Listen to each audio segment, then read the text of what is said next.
And welcome to the Buffalo Plus podcast. We look different, we sound different. I'm Jenna Cottrell, Mike Catalana, Dan Fates. Please be sure to like, comment, subscribe, and share. You know the drill. But we're here at Wayland Brewing Company in Orchard Park, New York. We met some amazing fans. You heard them clapping earlier. Awesome to see out as we are here. Buffalo Plus, Mike, on the road. Yeah, this is always fun. We love doing the podcast. We love being in our studio. But this is kind of cool to see everybody. Live studio audience. Yeah. This is the peak. All right, so obviously we're going to talk Bills Chiefs, the matchups involved with that, the injuries with Buffalo, what they're dealing with this week, an unsung hero of the offense, and we're also going to do credit to me as well. I got two. I was going to say, Dan has multiple credits. Multiple credits to him. Dan's always trying to give himself a pat on the back. And only one's really about me. That's surprising. That's growth. All right, so we're going to get into it. We were in Orchard Park today, not only to be here, but also at practice earlier on, and we got to talk with the team. Bills Chiefs, though, Mike. When we talk about this matchup, what goes through your head? Well, I just think it's another game. That's what Josh told me today. Yeah. I mean, Josh is like 1 of 17. We just approach it the same. Doesn't matter who we're playing. It's the biggest game because it's the next game. Yes. Blah, blah, blah, you blah, guys blah. over the media. Yeah, we overdo it. We're the because ones. none of these people are excited about the Right, game. No exactly. Bills fans excited about the game on Sunday. Yeah, no. No, look, I love this matchup. It is way closer than I think the narrative is. It's because, let's be honest, the Chiefs have gotten the ones that really, really count. But Bills fans have seen them compete, beat them 3 times, should have beaten them 1.5 times of the 3 in the playoffs, maybe twice, right? That's Last year was tight. I think these teams are super even. They're going to play Sunday, and they're going to play again in the playoffs. I think that's what's tough maybe to compartmentalize about this matchup. Because Mahomes has the Super Bowl titles, because Reed and the Chiefs have the 2-time defending Super Bowl champs, it makes you think that this is some lopsided rivalry. I know, and it's anything but.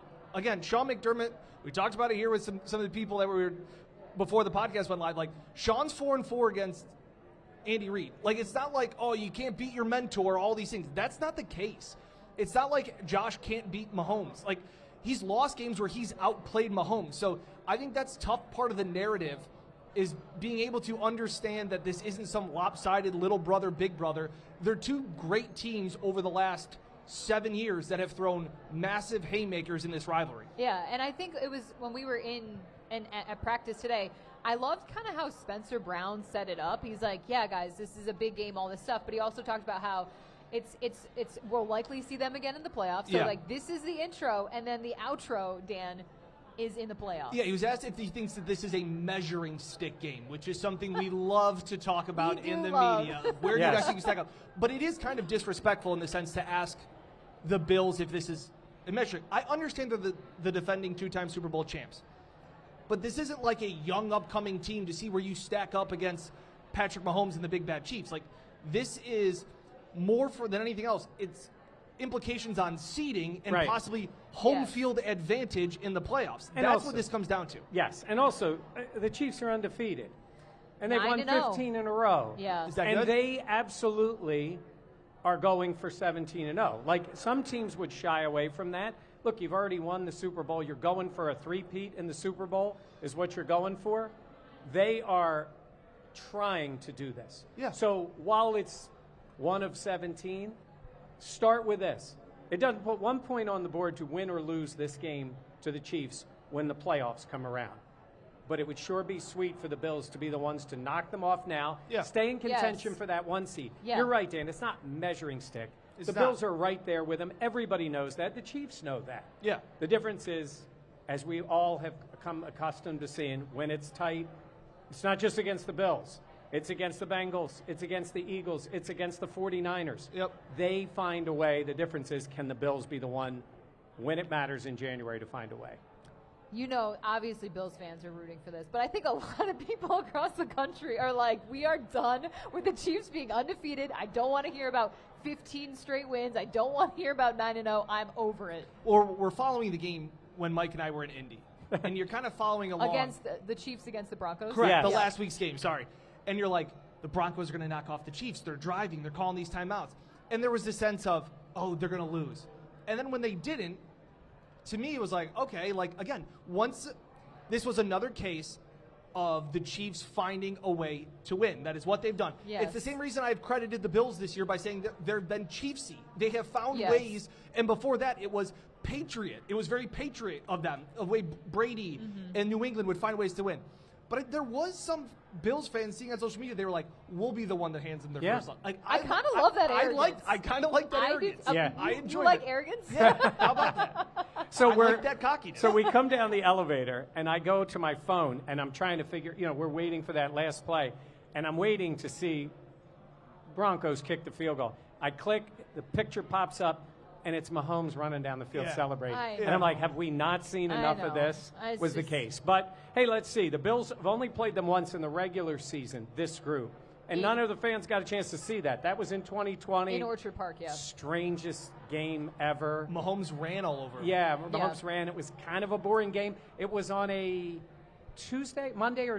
It was a Monday, But it was supposed to be. It got pushed back. Yeah, all the COVID stuff. Yeah, it was that game. And then obviously the playoff game last year. Every other time it's been in Kansas City. I do think today we were talking about what a special matchup this is. Like Josh Allen and the Bills against Patrick Mahomes and the Chiefs. And sometimes we talk about like, oh, it's all this stuff. But even Sean McDermott was asked about like, if you could just take a step back a little bit and talk about what that means for the Bills quarterback and the haymakers that have been thrown between these two organizations.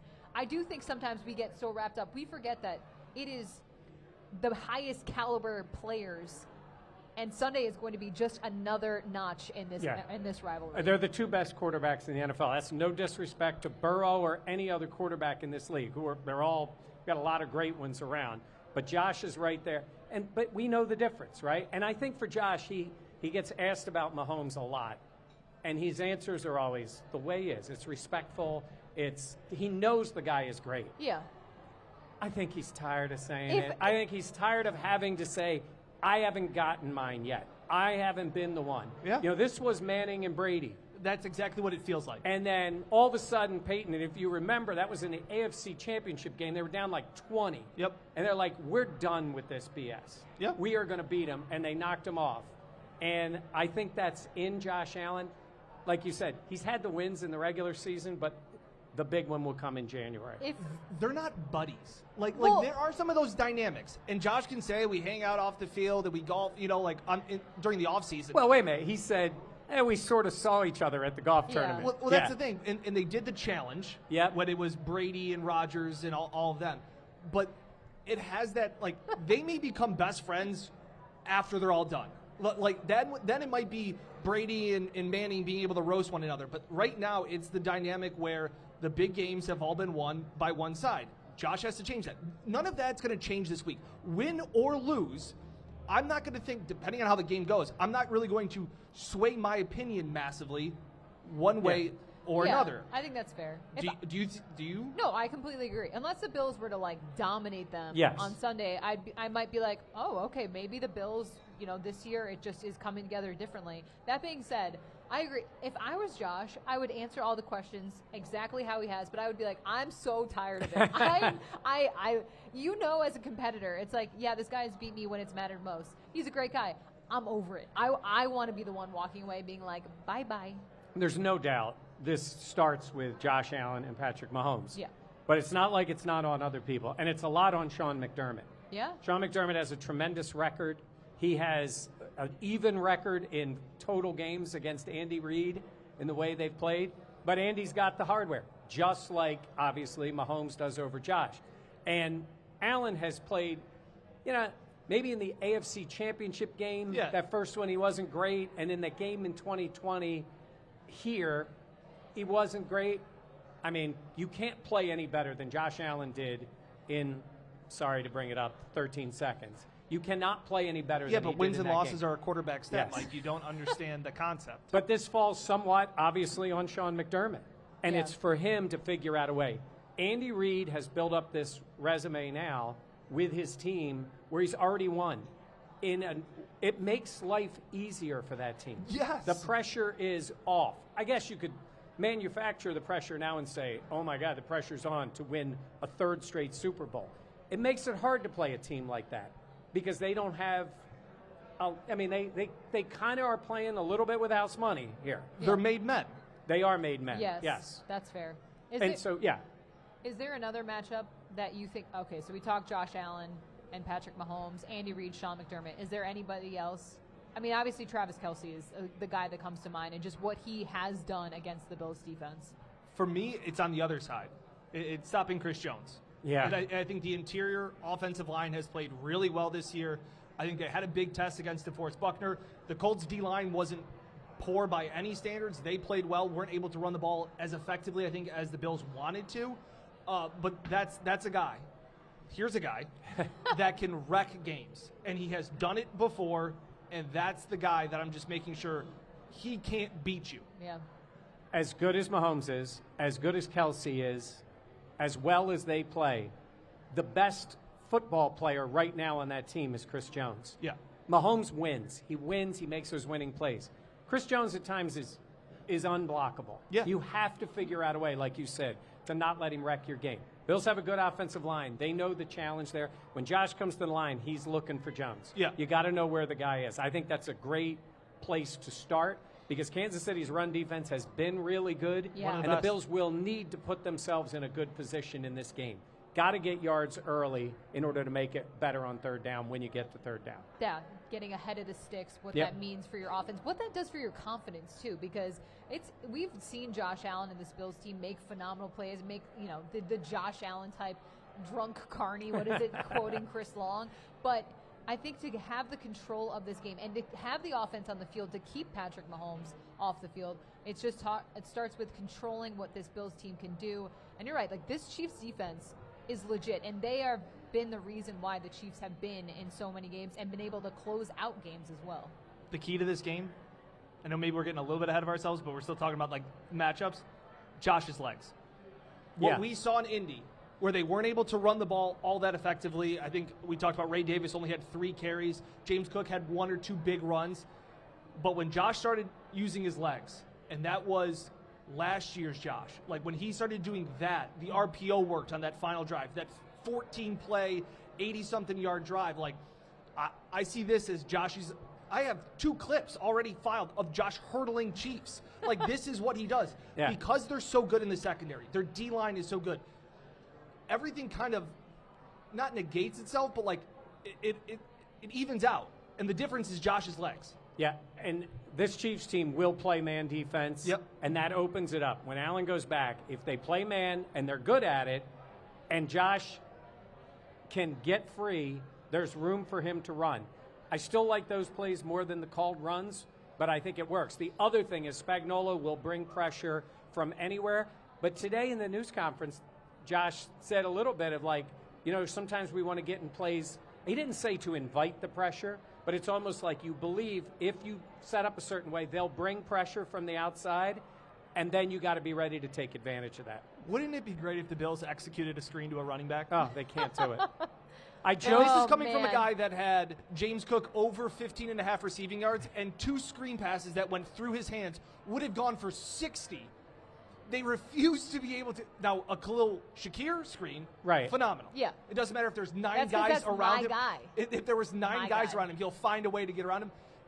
James Cook, just one time. I tweeted not too long ago that the last successful Bills screen pass to a running back was to Thurman Thomas. I was going to say Fred Jackson. Yeah, well, we'll give Freddie a couple too, okay. but they're not good at it. They haven't been good at it. The slip screens to Shakir work because he's phenomenal with the ball in his hands. It seems like the blocking setup works, but with the running backs, it's got to start with James catching the ball. And that goes back to what we talked about last year at times when we said they didn't have an identity at certain points last year.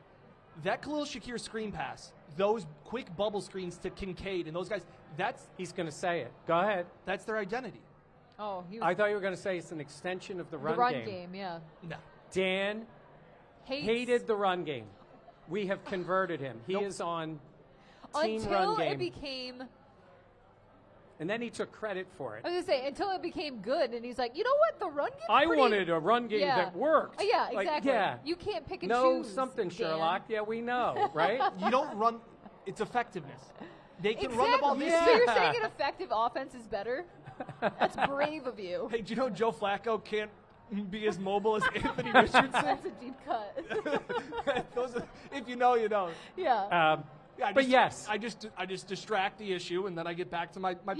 So we have those MVS. mugs. Dan is right, Dan is wrong. That mug was turned to Dan is wrong, and he's somewhat forgotten about that. He's come over to the right side on this. The run game, the slip screens, all those things are where the ball comes out of Josh's hands quickly, and it gets the offense moving if they're effective.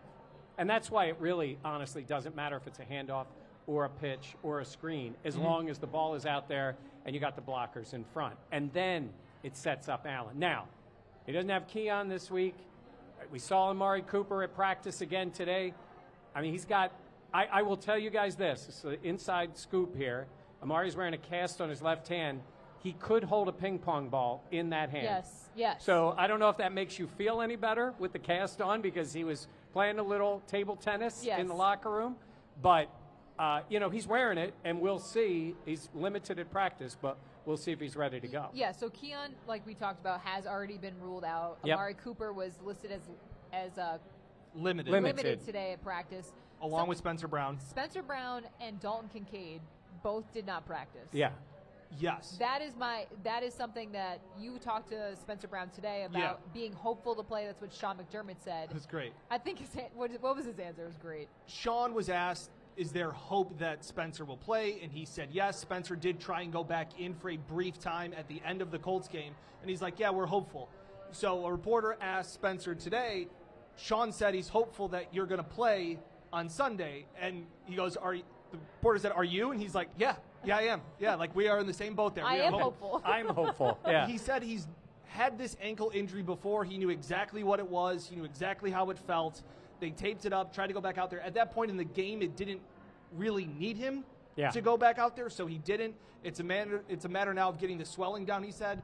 But he did kind of seem to have an understanding of what it takes. Ryan Vandermark here's a guy that had the nice block that helped spring Khalil Shakir on the 30-yard screenplay. That was to Vandermark. So they're confident to an extent. Again, you love depth until you have to use it. But my guess, gun to my head right now as we record this on Wednesday, I think Spencer plays. I'm not sure about Amari. Yeah. Amari, the fact that Keon's already out, Amari, McDermott did say that he is improving, but obviously he has missed the last couple of games. Yeah. And then Dalton Kincaid also not practicing early in the week. That to me, I mean, what does that say about where this offense can really go? Because they are so hamstrung, no pun intended, by those injuries. Just throw it to Matt Collins. Yeah, Matt was a man last week. Stud. Josh He was Allen great. called him the unsung hero of the offense. The guy delivers for this team. He is not a top 3 wide receiver. Shouldn't be. But he played like one. Yeah. He does whatever this team needs. He blocks. He will run the route. You know, a lot of times they were talking about when you're tagged on a play, when it's basically your play. And the player knows this isn't coming to me. Correct. In a case. None of that changes with Mac. No. The guy plays. He is a great athlete, and he made plays. Now, it's hard to there's a reason why that's not really his normal role on the team. Yeah. But what do you want out of a player like that? We need you. Step up. Dawson Knox did last week. Now, Dawson plays all the time. Yeah. Tremendous catch. They needed something. And we've talked about it on this channel, and a lot of times people push back on it a little bit. Now, Kincaid got nicked up in the game. It's happened to him a couple times. But when he's out there, they need a little more out of Kincaid. Yeah. As good as he has been, they need him to take a step up again if he's healthy. You guys did the You Ask, We Answer on Tuesday, and it was about Kincaid. Going back to last week when we did this podcast, I said he was the most disappointing player this season. It's not because I'm saying that he stinks or that he's not good. It's just a matter of the expectations that myself, a lot of Bills fans had, was that Dalton Kincaid was going to be the number 1 option in this passing offense. It's fine that you lost Diggs. We don't need him. It's fine that Gabe walked. That's fine because Kincaid is going to elevate. Right now, Dalton Kincaid is on the exact same trajectory to have the exact same numbers as his rookie year. That's not good enough. Hasn't been as impactful as I think I thought. I spent this afternoon when you guys were doing the work just commenting on replies. So if you want to comment, that we did all the work. Yes, we did all the work, and Dan was just. And I was just in the comment being Dan. section. Yeah, I guys don't think we see the comments. We see them all, and I'm just sitting there. He's 5th amongst NFL tight ends. He is 5th in targets. He's 10th in catches. He's 14th in receiving yards. That's average. That's fine. But when you have guys out like Keon and Amari, and you've been looking for a number one guy, Mac's one of the guys that stepped up. I think they've given him every opportunity to take that step forward. And I think that's the most frustrating part. Is you're right, his numbers are fine. They are on track to be exactly what they were last season. But in that second year, a first-round pick, you want to see him progress. And this was the opportunity I think we were all expecting for him Go ahead. to move forward. Go ahead. I can't even finish a thought without them. If we had the jar here, that's everyone here can tell where I'm like fighting for my life trying to get it. Usually it's Jenna interrupting Dan and I from our the time. outstanding points that we're going to make. For all that I just said about Kincaid, I'm not sitting there saying he's a bust or that he's not going to be anything. Progress and development isn't always linear. You don't just, and that's why how many times I talk about the offseason? It's not easy for a tight end to just all of a sudden have 1,000 yards. Yeah. It doesn't happen that often.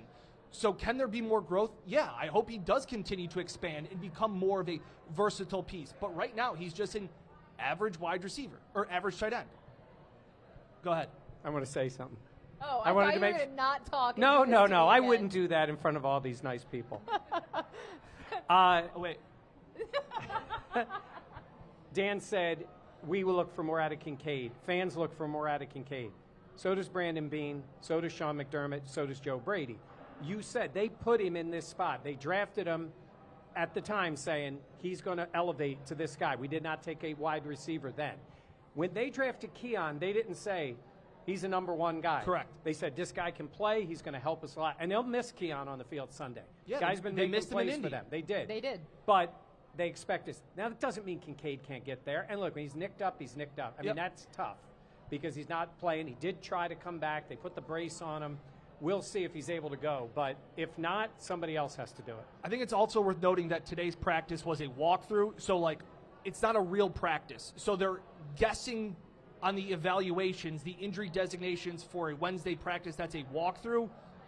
You're just guessing what they could have done if they had a real practice. So tomorrow's injury report on Thursday will be the big one to keep an eye out for. A little bit more telling. But it is true that where this team is at in the injuries, especially heading into this week, now they have the bye after, which is very nice, and that will be clutch.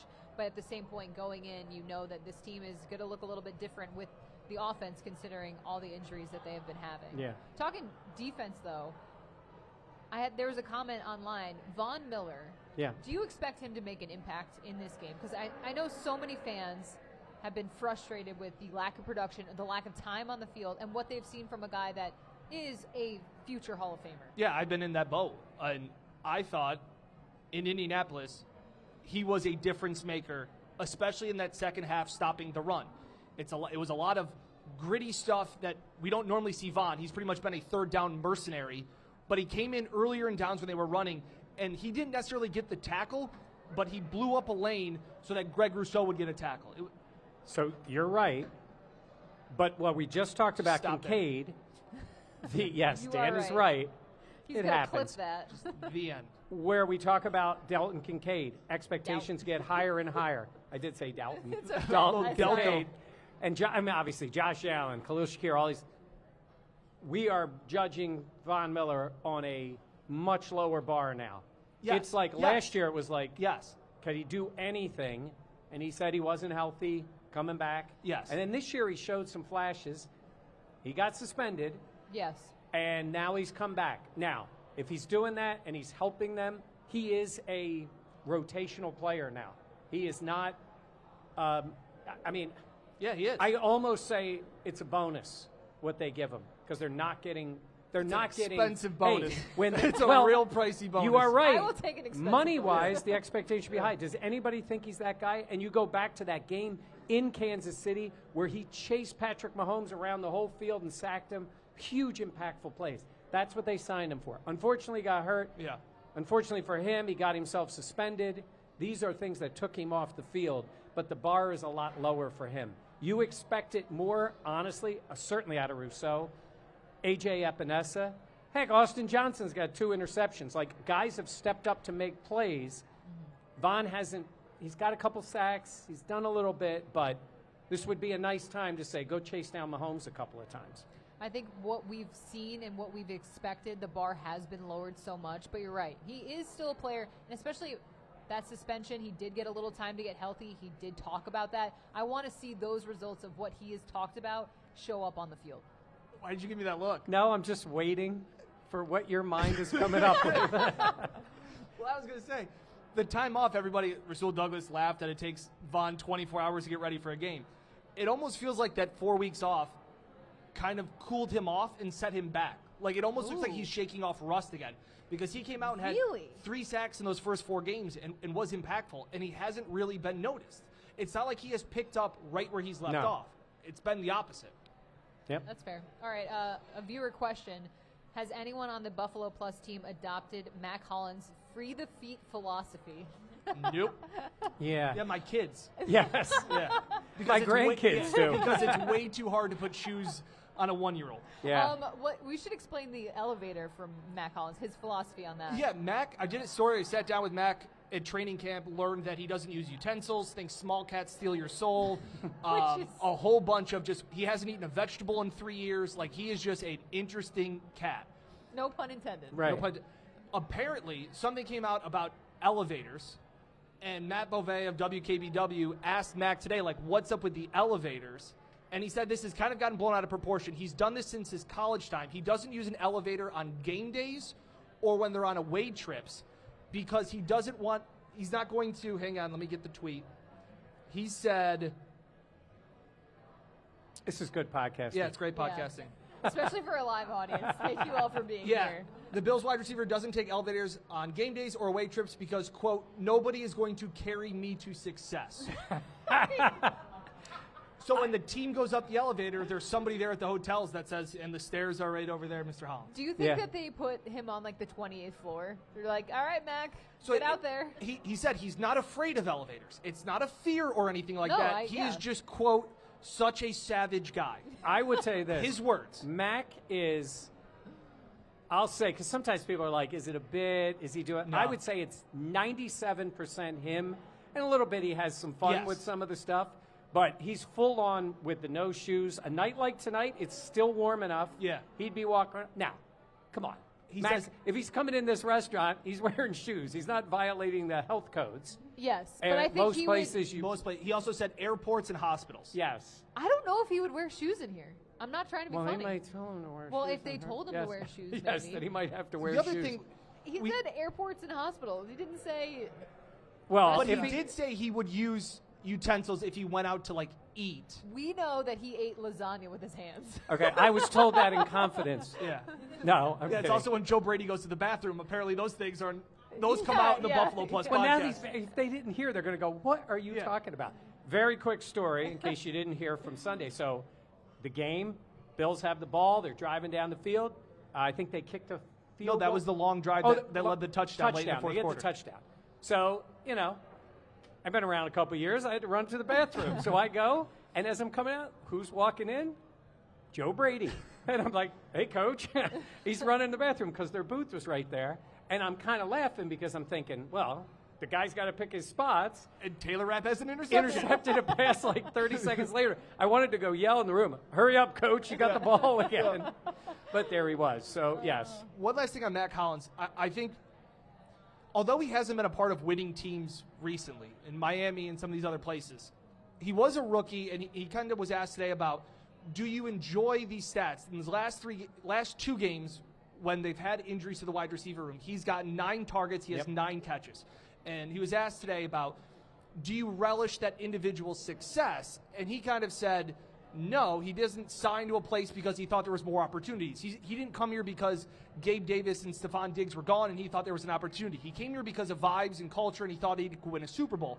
He won a Super Bowl as a rookie on the Eagles, and that team didn't have, he said, a single 1,000-yard wide receiver or a 1,000-yard rusher, and they won the Super Bowl. And that's what he talks about today was, I don't care about stats. He said, I play this game to win Super Bowls. This is a team game. In 30 years from now, I don't know. I don't really care. I just want to have Super Bowls and good memories with my teammates. Yeah. That kind of stuff. He's also the one that said he took Chris Long's advice from that Super Bowl run where he said, the play don't care who makes it. Yep. Like that. And again, the everybody eat philosophy has been great. When it doesn't work, it looks kind of silly. Yeah. But there's a point when a slogan becomes more than that. And it's a philosophy that they really believe is a successful way to do it. And I think guys like Mac help bring that culture in, even for a guy that's a special teamer, normally fifth wide receiver. I think that goes to show the mindset this team had when they were building the roster. Bean was in the offseason of like, we're going to take guys that want to contribute, that have skills that we think we can elevate them if they're in our system. And Mac Hollins is the perfect example of that. And I also think he adds that element of toughness that McDermott and Bean have been looking for years. Mac plays a role and plays it well. He is giving this team what Gabe Davis did statistically for much less money with much better all-around play. Yep. This guy should be back next year. They should sign him back again. I don't care who else is there. And the everybody eats thing does work. They got to get Cooper on the field. When Cooper's out there, and it may not be until after the bye, we've talked about it. All these guys elevate. Everybody elevates. But Mac Hollins would be on my team. When they signed him, I thought, he's a special teamer. He's that guy. He's way more than that. Everybody eats. Mac just does it without a knife and fork, but everybody eats. Should we talk about who's been eating the most with Khalil Shakir? Yeah. And Jenna picked Khalil Shakir to be the going number one into the receiver. season. MVS is killing it in the Saints. He just is. Yeah. He's so good. Dan tries to find. Good he's on another team. So you guys Bills know just didn't use him right. we predicted at the beginning of the year who would have the most yards receiving. Jenna went with Shakir. She went chalk, the number one guy. We let her take it. The only returning guy that got a pass. Yeah. So he was that was minus fine. 400 on the odds. Yeah. And then I went with shoot. Curtis Samuel. Yeah. At least he's on the Hey, team. he caught a few. At least he's on the team. Dan took MVS, who got cut and then had a tremendous game for the Saints. And Dan is trying to take credit for his yards with the Saints. Yes. We're not allowing that. No, we are not. I get Saints or I get Cooper. It's whatever. That's not how that works. Yeah. Going back to this game Sunday, we got a little derailed, but if you watch Buffalo Plus, I'm sure you are This is all status quo. already know that. How important, Mike, is a fast start for this game, and what does that mean for this team? I think it's important. I think it's a little overstated with the team. Because I look at that Seattle game, they got a quick score, and then before you know it, they should have been down in that game. Mm-hmm. You remember what Seattle did twice, and the Bills held on. They got off to as quick a start. Well, they didn't do anything on offense Sunday. And then pick six, Terran's in the end zone, quick start. But the offense was struggling, and they were behind again, and it went back and forth. So even though it feels good, you're sitting at home, they're up 7-0, they're doing this, I think it's important. Look, you'd want them to be great the whole game. And I think against Kansas City, we always talk about, yes, it's always nice to have the lead against them. I'd much rather have a team that plays better in the second half than jumps out the leads and holds on for dear life. Yes. So I will say it's better, but I think when you can more win points early is better. Yeah, I'm saying teams can play a fast start and have a good second half. Yes, it's tough to Anthony go all Richardson's 60. faster than Joe Flacco. Yes. It's great if you can do it for all 60. It's great. Yeah, but this team gets better. They get coached up. Yeah. They make adjustments. They don't panic. All those things. They got a kicker who now makes kicks. All That those helps. things help you. And so Yes. I think it's important. Hey, look, you can't play Kansas City and do what you did against Baltimore and Houston. I'm not saying you want to be down 20-0 or 20-3. Yeah. That puts yourself against a good team Hot in a bad take. spot. No, I'm saying is there's a difference between being down 7 or 10, you get the ball, you get some points. I'm talking about getting down 3 scores like they did. That's tough against a good team. 2 losses. I'm not sure how much it matters in this game. Obviously, it's better to have points early, all those things. They've come back now in four games this season already. 5 games have been down by double digits. If they go up 10-0 early, far from over. I think this is going to be another one of those games where whoever has the ball last is going to win. And unless Taron Johnson or somebody steps up and makes an interception, like the Bills have gotten stops. I know everybody will tell me that Sean McDermott doesn't get stops against Patrick Mahomes. He has done it. I think that's what this game comes down to. No matter who starts fast, I think this game is going to tighten up at some point. Mm-hmm. These two teams are too good. They're too well coached. It's going to have a playoff atmosphere feel. I think it's going to come down to who has the ball last. We're going to go to credit to me in a little bit, but I'm going to ask you this, guys, on the spot. Is there a guy that you think is the MVP for the Bills in this game? You could say Josh if you want to, but is there a player that you think this We're guy? going to say the same guy. Oh, So I get to say it first because Wait, hold Dan's on, going to say say it on on three. three. 1, 2, 3. Terrell Bernard. Look at that. God, these guys. Hey, credit to us. Hey. Nailed it.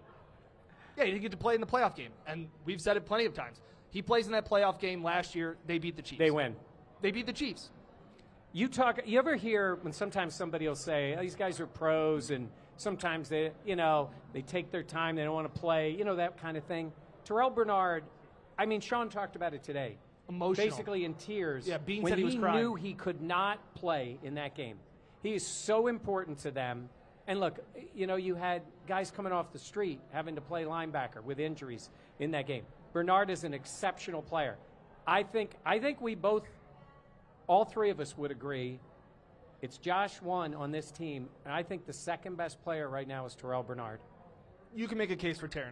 You can? Yes. That's really the only other guy that I'm like, he is playing on that level. But Bernard is so important to them at what he does, plus, what they have behind him. It's a struggle. He's the guy. Mm-hmm. And, that Taylor Swift's boyfriend's going to be out there running routes, and he's the guy that gets you. And we've seen it. He's having a great year. But if you got Taryn out there and Bernard, you got a shot against him. They didn't have that in the playoff game. I also don't think Taylor's going to be at the game. I know she's having her concerts Friday and Saturday in Toronto. I know some very people upset. She was at the game in Buffalo. She hasn't been to a road game yet this year. She said, Dan, I don't think I can make it. She just texted. Yeah. Oh, I thought you missed a golden opportunity. Dan, she just texted me. She says you're wrong. Oh, yeah. That would have been she said that before, you yeah. missed a golden opportunity there. Oh, damn man. it. Can we run that again? And from the top, and action. Speaking of linebacker, though, we learned this week that Matt Milano, his practice window has been opened by the Bills. We know what he means to the team. We know that this was the second season that he's missed significant time with an injury. Sean McDermott today talked about how encouraging that is, not just for Milano, but just the boost that adds for the entire roster and just what this means now to Milano. A lot of times when we ask Sean McDermott about a certain player, he generalizes the entire position or at times the entire side of the football. If you say, hey, this wide receiver is playing really good, all of the wide receivers are really working hard. He will literally say that about all of the quarterbacks. Yeah, the whole room's working hard. If you say, Sean, how is your wife? He'll say, my wife, like everyone's wife, is whatever. He doesn't like to single people out. Minute and a half answer on Milano. Yep. About the resiliency, the journey he's been on for the last 2 years, overcoming the injuries, all those things. Like, I thought he was going to get choked up talking about it because he goes, I don't even know what he's been through. And he goes, and I'm pretty close to the guy. Yeah. Because you have the mental hurdles, you have the physical hurdles, you have the emotion of getting back at training camp. We're all so excited, and then to get injured in the preseason, all of that stuff. And he's been around the team more. That Sean has said, even just that, because it wasn't the fractured leg like he had last year, because of his recovery here with the torn pec, he's been able to be around the team and had more of an impact. Very, very long, eloquent answer by McDermott on Milano. And Jenna knows this. You guys know it. When Milano and Bernard played together, it was phenomenal. Yeah. They were just taking the ball away left and right. And Dorian Williams is a heck of an athlete and a good player. You can use all three of those guys. They didn't make a move for a linebacker, deadline. Mm-hmm. Brandon Beane knew this was going to be happening. It was just a matter of when it was going to happen. Like we said, he's not playing Sunday. That's already been the case. He will get out there on the field with his teammates. Then they get the bye week. I think he's coming back after the bye. That would seem to be the case for him. Against and by the way, if you hear there's a quote or anything, Josh Allen was asked today about Micah Hyde. Yes. And at the very end, Did he really? said... Yeah. Was it Beauvais? No. Okay. I think it was Matt Perino who asked him, and he asked a question, and Josh was like, our guys are great. He's like, I'm not sure what you want me to say. I've kept in touch with him. At the end, he said, and listen, if Micah decided he wanted to come back, he'd be welcome back with open arms. You'll probably see some headline somewhere like Josh came out and said... It's on ESPN right now. It's Micah's coming back. Yeah. It's unbelievable. Josh said he'll welcome back Micah Hyde. Yeah. Hey, could it happen? Nothing would surprise me if he's playing anywhere. That would if he surprise decides, you.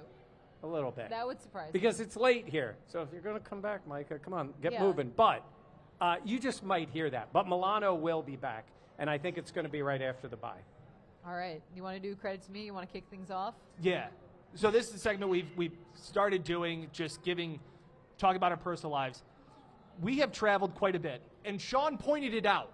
Today, we talked at the about press it conference. that it was week 8 when we were going on our 5th road trip, and Mike's like, that's halfway through the season. They're halfway through the road games. It's felt like I a lot. don't talk like that. That's how you talk. That is actually. Well, it's halfway through the season. Yeah, that's what it is.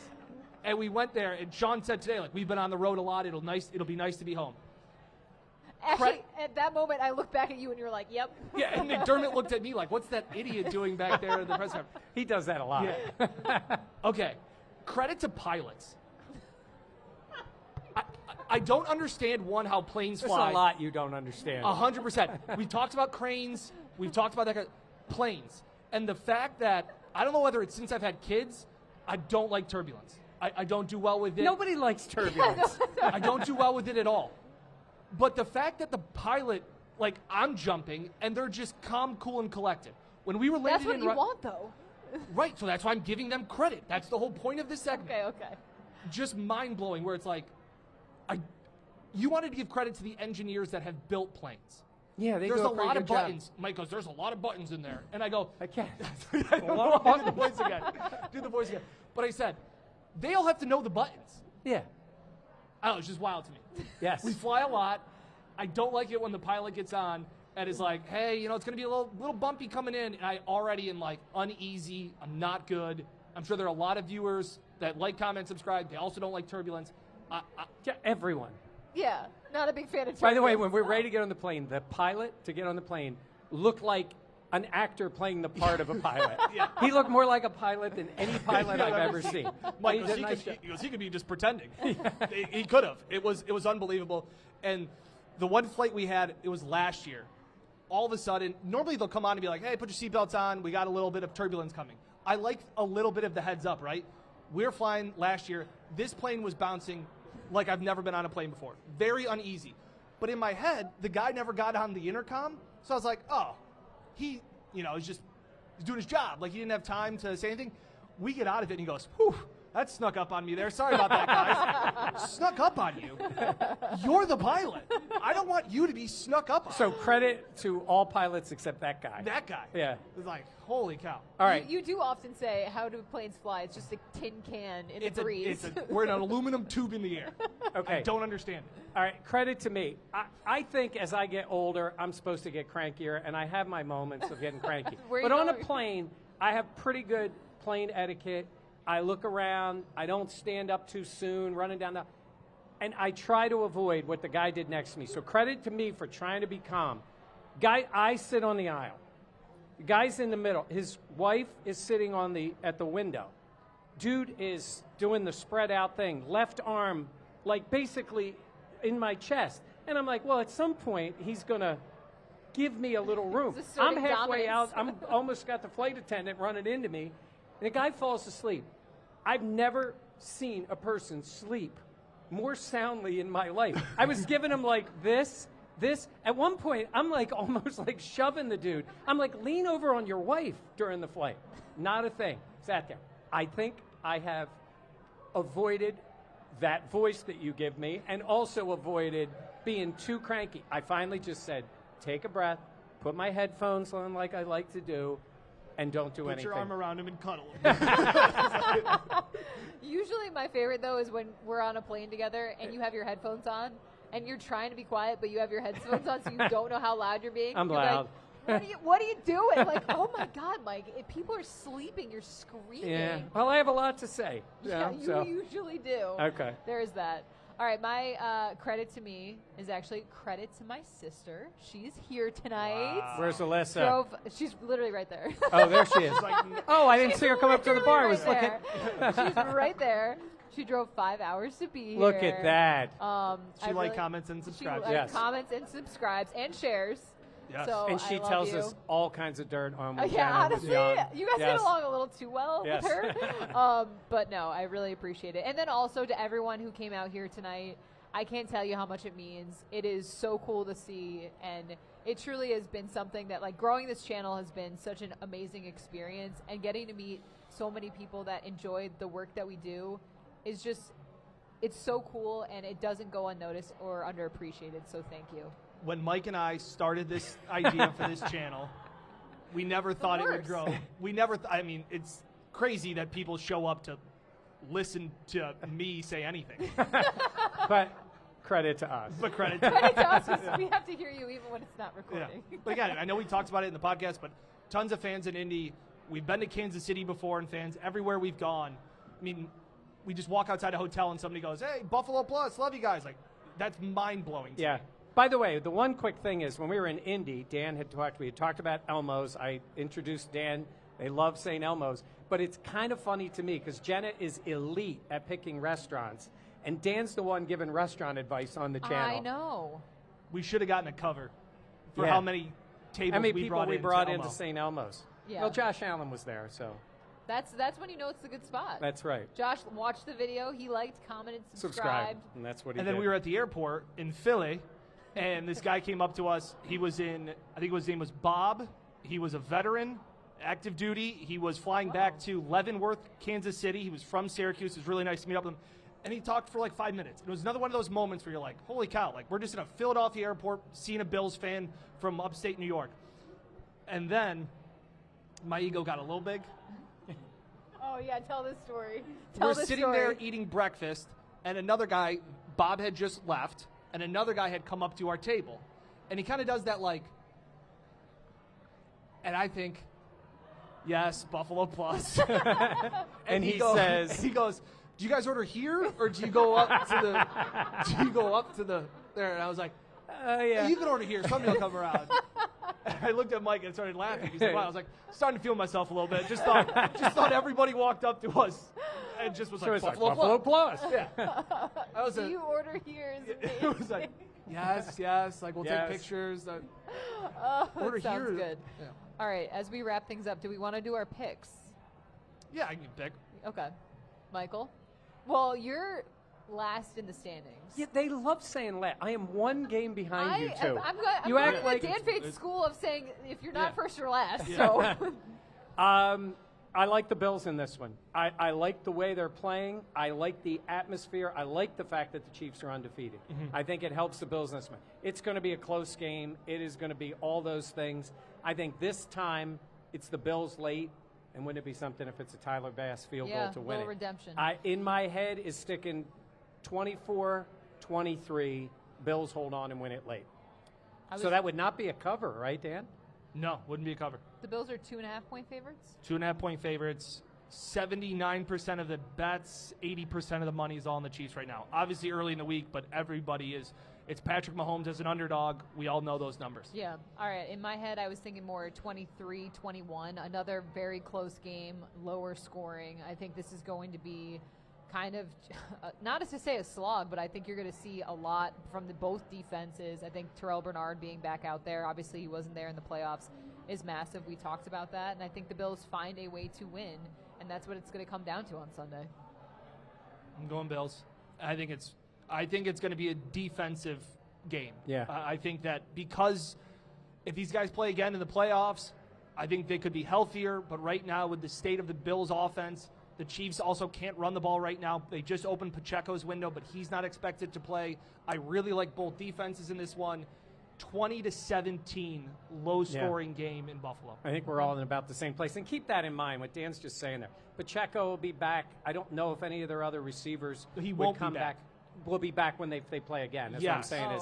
Milano would be playing again, and likely other players in and out. That's what ends up happening in this game. You got to get a little lucky, too, to have your players on the field. And honestly, I think the biggest player, if I could get one of these three players to play, real quick to you guys, if you could have Keon, Cooper, or Kincaid that you said you got to play, who would you pick? Jenna. Cooper. I just think what he adds. I'm going to say Keon. I'm going with Keon. I think Keon will make a few plays. And I would not have said that through 5 weeks of the season. Now, I would give not have said Cooper that. a few weeks. Yep. Because he came over, then he got hurt. I mean, he looked good in the first game, and then he got hurt right away. Who he is right now, I would say Keon. He's going to make some in a game like this. Yep. He's going to make some plays for him. Yep. I just think I would want someone a little bit more Speed. understanding of playing in a game like That's this. fair. I would be a little bit nervous about his nerves going into a matchup like this. We'll see. That's true. I All never right. would have thought I would have said Keon a Yeah. month into the season. Kid's been tough. He has been. All right, we're Confidence is a hell of a drug. Yeah, we got that in there. The gonna, Micah Hyde line. Hyde. All Micah right, Hyde. we're gonna wrap up here. Again, want to say thank you to everyone who came out. We really appreciate Thank it. you. Listen, what a crowd. We want to say thank you to Wayland Brewing Company. Amazing Yeah, spot. this place If you're is in cool. this area, check it out. The food is banging. It's gorgeous. And you know I love food, so yeah, it's And the very outside. nice.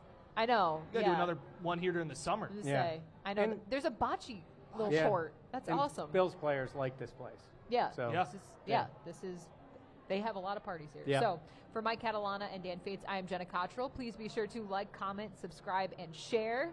We really appreciate all the love and support tonight. Thank you so much for watching here. We'll catch you next time on the Buffalo Plus channel presented by Connors and Ferris. Thank you, guys. Credit to me.